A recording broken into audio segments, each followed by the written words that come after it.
Your neighbor, do you ever notice that they make like rockets there or anything?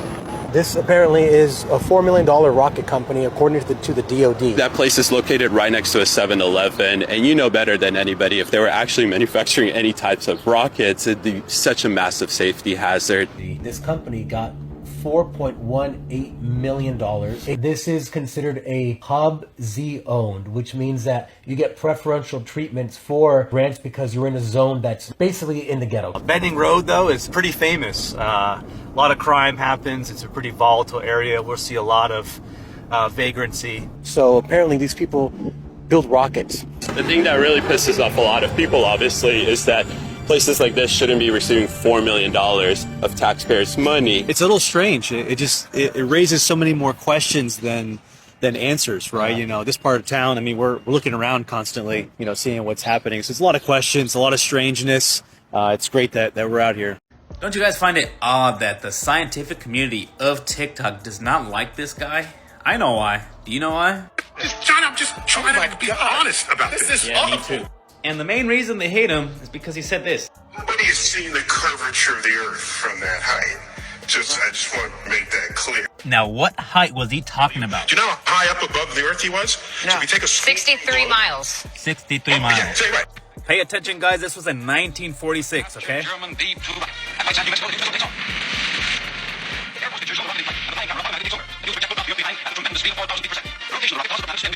And the camera photographs the Earth 65 miles straight down. 65 The miles. horizon 720 miles away, and the curvature of the Earth are astonishingly apparent in this still picture from the film. Look, there's so much proof. All you have to do is look at it. You lying. You ain't do that. I'm sorry, Neil. What was that? Nobody has seen the curvature of the earth from Loud that and clear, height. sir. I just want to make that clear. And yes, this is how spells work. They show you something, they tell you the lie, and if you believe it, you are in a spell.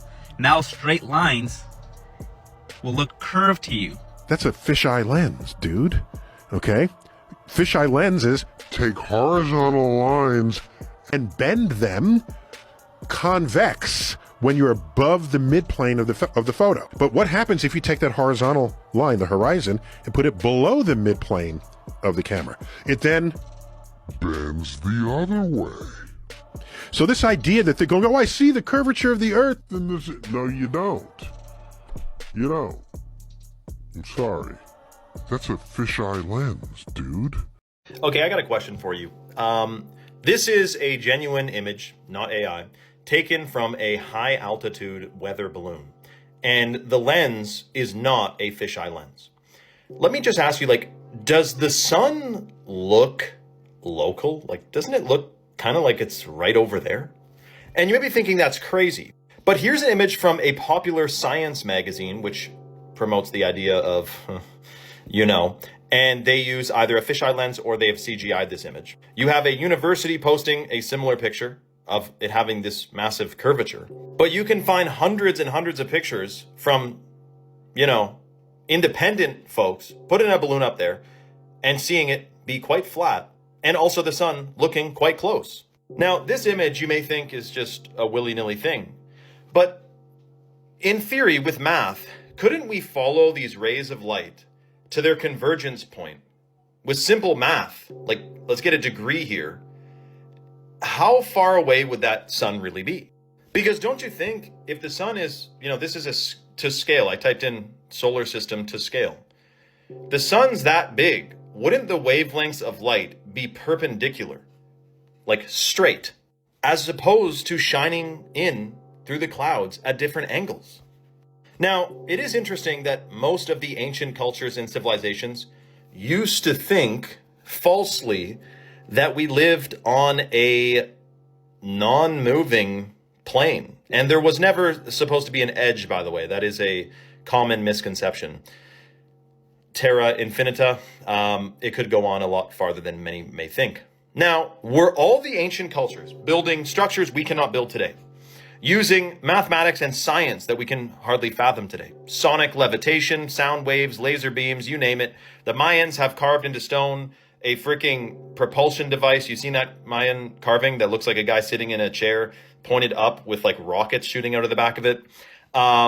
We have UFOs in ancient drawings. I'm not saying they'd be from outer space. I'm pretty sure it says in one of my ancient books here that there is a firmament.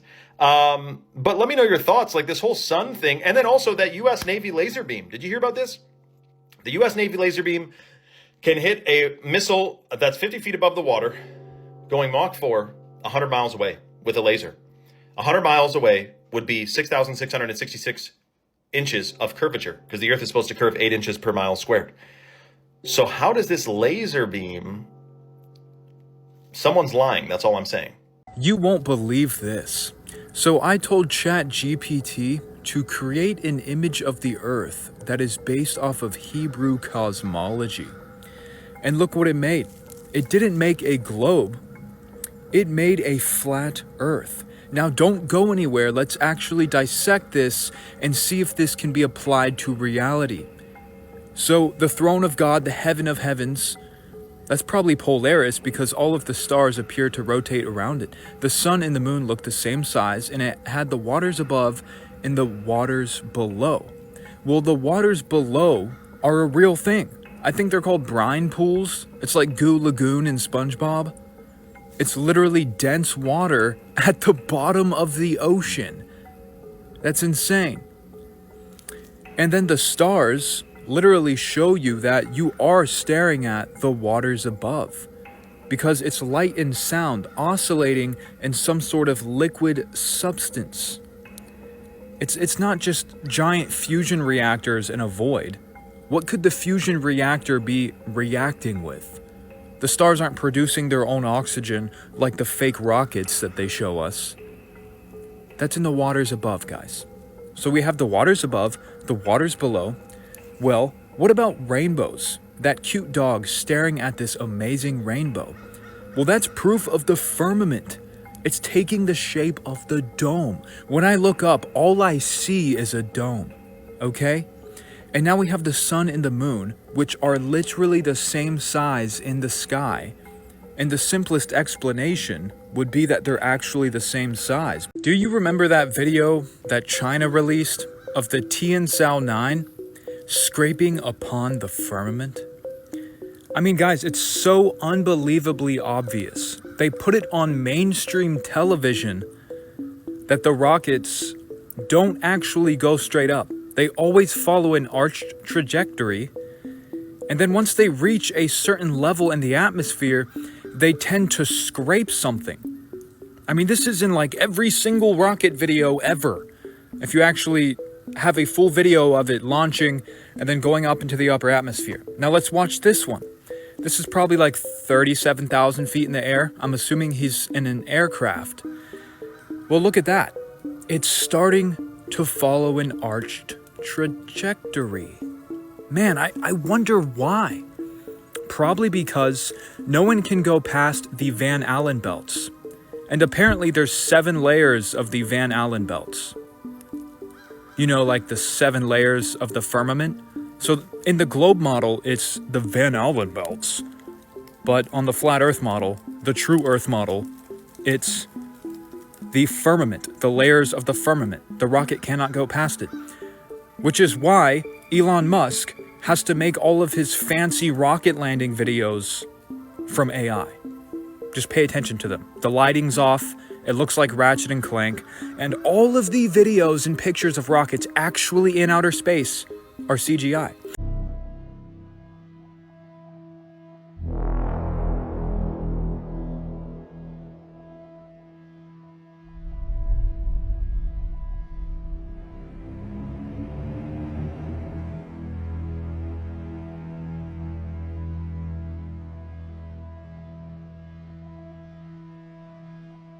Okay, so I just tried this, and I at first thought this guy was doing it wrong. You are going to be absolutely shocked if you go to the measurement tool on Google Earth and do a couple different continents. Do Australia, no problem. Just put a circle around a continent, and it's going to calculate for you the square root and all that.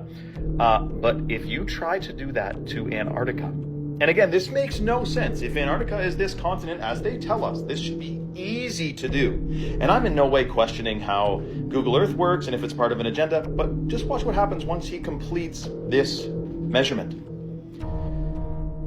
it doesn't let you measure the size of Antarctica on Google Earth. And same thing with the North Pole. Try to just circle that area, put a freaking cube around it for all you want.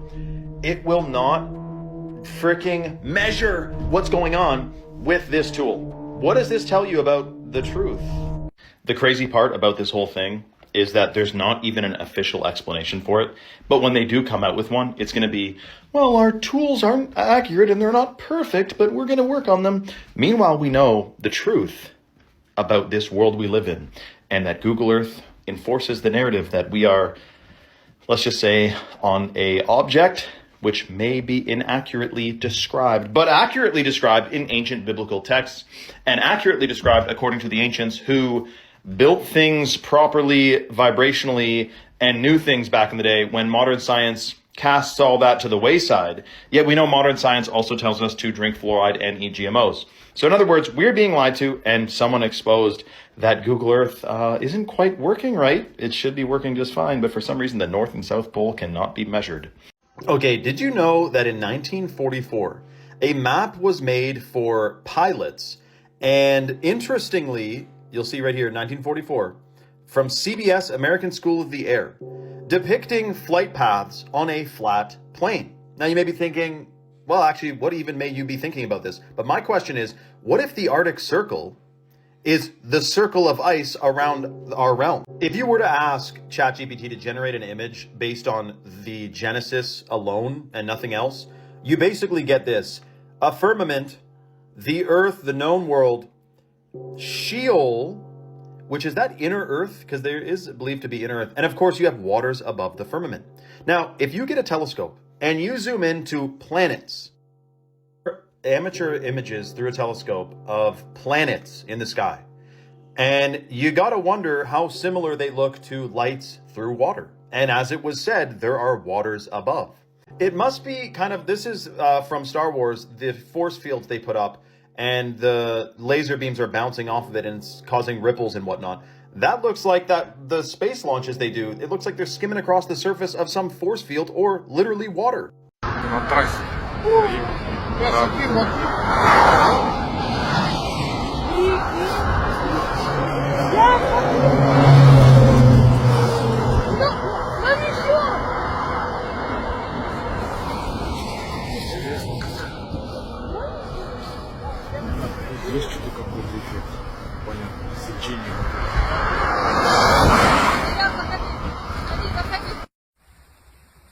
Hey, how's it going? Yaki Clone here. Hello, flat earthers, my new friends. I've come to talk about the end. We all once had a hard time seeing where all this conspiracy stuff was leading. But the flat earth awakening has made it all so clear why we're here. To serve God, not science. They say the sun is far away, but we can see that's not the case. It all started when we realized they were only showing CGI. And the starlight is not trillions of miles away, like they say in the realm of science. But fools still say that it's a globe. They haven't seen what we've been shown. There wouldn't be any arguments if they just looked at the evidence and knew about Freemasons and the 33, they might see to stand with God, not science. And in the time that I've researched, no longer I see the ball earth. Thankfully the Lord has sent His Son to show us all which side to be on. What the Bible says is actually how it is, but it's opposites in the realm of science. Thank you. The Flat Earth map dates back over 1,000 years. This map is credited to being created by a Persian astronomer. His name was Al-Biruni, and he lived between 973 AD to 1048 AD. It's the official map of the United Nations and also the United States Geological Survey. It used to be present in many places before the creation of NASA and the Antarctic Treaty in 1959. Here you see it with Admiral Byrd. This map has been restored by Dmitry from Russia with suggestions of mine, Eddie Alenkar. Known by my YouTube channel Flat Earth Banjo, I asked Dmitry to include the Bermuda Triangle and Point Nemo, a place deep in the Pacific where NASA buries rockets. Then Robert Tozzi, a professional mapmaker, came along and enhanced the map even more.